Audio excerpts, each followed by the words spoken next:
Alors, chez Kia, c'est toujours la grande braderie, hein. Niro et EV6.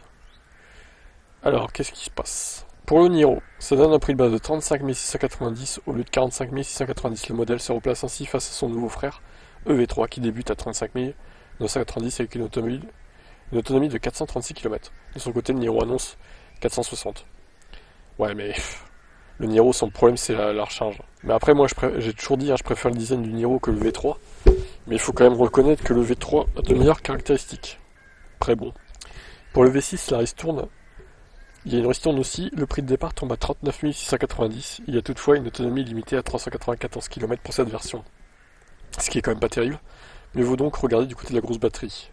La promo est là aussi, 43 690. Et la puissance, c'est du 800 volts, hein, donc 239 kW. Très bien. Bah, le V6, elle plaît ou elle plaît pas, mais en attendant, je trouve qu'ils ont pris un risque avec le design. Et c'est quand même plus travaillé que le design boîte à chaussures de l'EV9 là, qui est repris sur tous les petits modèles dans la gamme en dessous du coup. Qui a EV3, qui a EV2 aussi. Même le V4 il ressemble un peu. Donc je trouve que le V6 elle a encore sa place dans la gamme, hein, clairement. Elle se démarque. Et le Niro très bien, hein, sauf que bon bah il recharge pas vite, mais encore une fois pour ceux qui n'ont pas besoin de recharger tout le temps sur voie rapide, sur bande rapide, qui font pas trop d'autoroute, bon, c'est très bien, franchement. Et pareil, le Niro, je trouve qu'il a un design plus arrondi, plus aérodynamique que les nouvelles qu'il y a, quoi. Et je trouve dommage qu'ils reprennent pas un peu ce design, quoi, sur les autres modèles. Pourquoi se contenter du design de l'EV9, mais en plus petit? Je trouve ça dommage. Après, bon, ils font ce qu'ils veulent, hein, mais moi, ça me plaît pas trop, du coup. Et ciao. Alors, Automobile Propre a déterminé quels abonnements peuvent être rentabilisés le plus vite possible pour se recharger. Ça va être intéressant, ça. Parce qu'on se dit, ouais, je veux bien prendre un abonnement, mais si je me recharge beaucoup, quoi, sinon, ça sera pas rentable. Eh bien, Mobilize Charge Pass, ça serait rentable dès 25 kWh facturés. C'est pas beaucoup. Ça coûte 6 euros par mois. La formule intense permet de faire chuter le prix à 35 centimes. Hein. Ok, pas mal. Il y a même des tableaux et tout. Le prix sinon, c'est 59 centimes, qui est quand même très cher. Unity Passport rentable dès 30 et 47 kWh.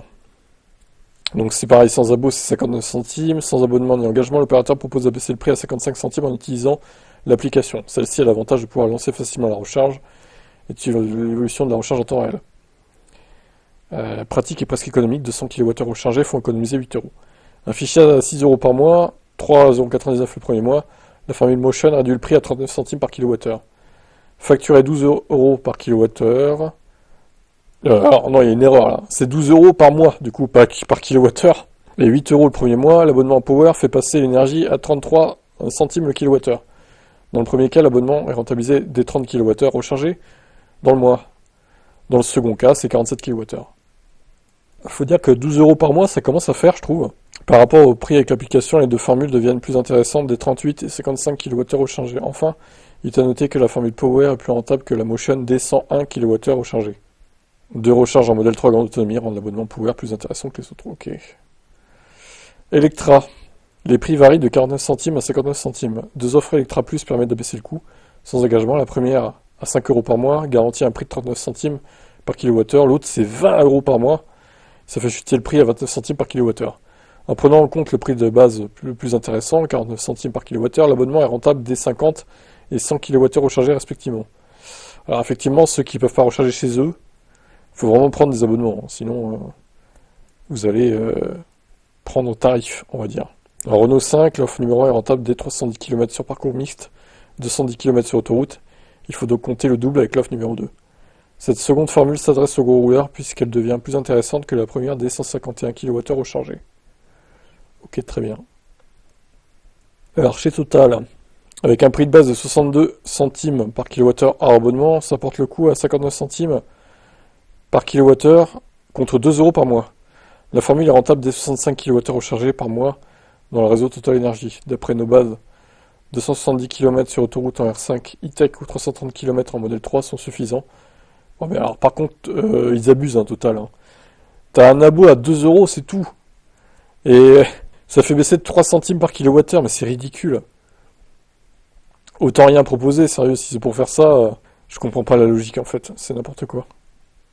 Fastned, ils affichent un prix de 59 centimes par kilowattheure de base, Avec l'abonnement Gold Member à 12 € par mois, l'opérateur promet 25% de rabais, soit 44 centimes par kilowattheure. C'est cher aussi, hein.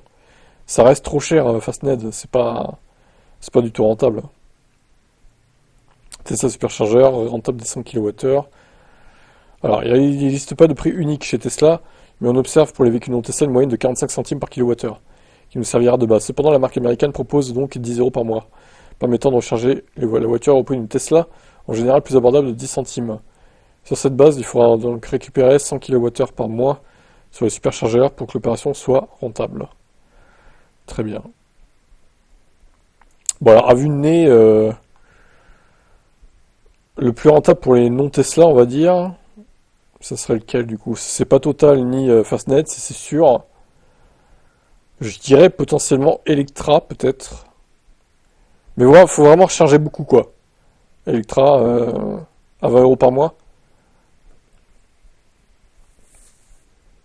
Le Unity Passport à 12 € est pas mal aussi. Après, c'est vraiment en fonction de ce que vous rechargez par mois, hein, clairement. Par contre, pour les gros chargeurs, ceux qui rechargent beaucoup, Mobilaz, au bout d'un moment, ça sera pas assez rentable. Par contre, pour ceux qui rechargent pas énormément, ouais, Mobilaz est pas mal aussi en vrai, hein. Il y a un calcul à faire. En gros, pour vraiment choisir l'abonnement le plus rentable, c'est vraiment en fonction de la quantité que vous rechargez chaque mois, quoi. C'est bon, c'est en fonction de chacun, j'ai envie de dire. De manière générale, c'est la formule Electra Plus qui s'impose comme le meilleur choix, présent sur tout le territoire avec plus de 1500 bornes de recharge rapide de plus de 100 kW et surtout hors des autoroutes et dans des zones urbaines. Sinon, bah, le réseau superchargeur a 2 fois plus de bornes, etc. Ok. Bon, globalement, il n'y a pas une réponse globale, c'est vraiment en fonction de vos usages à vous, je pense. Ça se calcule, hein, tout ça, de toute façon. Mais quoi qu'il arrive, Fastned ne sera jamais le meilleur abonnement, ni Total. Très clairement, c'est sûr et certain, les deux, faut les zapper. D'ailleurs, je me demande qui se recharge encore chez Total, quoi. Franchement, on peut se poser la question, surtout que les bornes ne sont pas hyper fiables, donc votre avis là-dessus? Trevor Milton a été gracié par Trump. Qu'est-ce que c'est que ça encore? Sans déconner, quoi. Le mec, il a fraudé et tout, il est gracié par Trump. Tout va bien, tout est normal. L'ex-patron de Nikola Motors avait été reconnu coupable d'escroquerie en 2023. Il a menti sur la capacité de son entreprise. À la surprise générale, la Maison-Blanche a récemment confirmé qu'il venait d'être gracié par Trump. Oh. Non mais franchement, comment vous pouvez être fan de Trump? Le mec, mais... Je sais pas, enfin... Ça me dépasse, vraiment. Donc fin 2023, un tribunal avait reconnu Milton coupable d'escroquerie pour avoir formulé de fausses déclarations au sujet de son entreprise. Il avait à l'époque été condamné à 4 ans de prison. L'ex-patron de Nikola avait notamment ordonné la publication d'une vidéo mettant en scène un camion électrique pour faire croire qu'il roulait de manière autonome, alors qu'en réalité il dévalait une colline. Outre la publication de cette vidéo, Milton a été accusé d'avoir faussement prétendu produire ses propres carburants à base d'hydrogène à des prix inférieurs à ceux du marché. Il aurait aussi menti, en affirmant avoir reçu des commandes pour ses camions électriques d'une valeur de milliards de dollars. Il y a quelques semaines, Nikola s'est officiellement déclaré en faillite. Malgré tout ça, et peut-être parce qu'il lui a versé 1,8 million de dollars pendant sa campagne présidentielle, Donald Trump a pris la décision de gracier le fondateur de Nikola, Trevor Milton. De Nikola, Trevor Milton n'est pas la première personnalité controversée du monde des transports à bénéficier d'une grâce de la part de Trump. Il avait déjà fait avec Anthony Lewandowski, un homme condamné pour avoir volé des secrets commerciaux à la division des voitures autonomes de Google. Oui, alors, voilà, on a la réponse, il l'a gracié parce qu'il l'a arrosé pendant sa campagne présidentielle. Bah, c'est super. La grâce présidentielle qui vaut 2 millions de dollars à peu près. Ça va, c'est bien.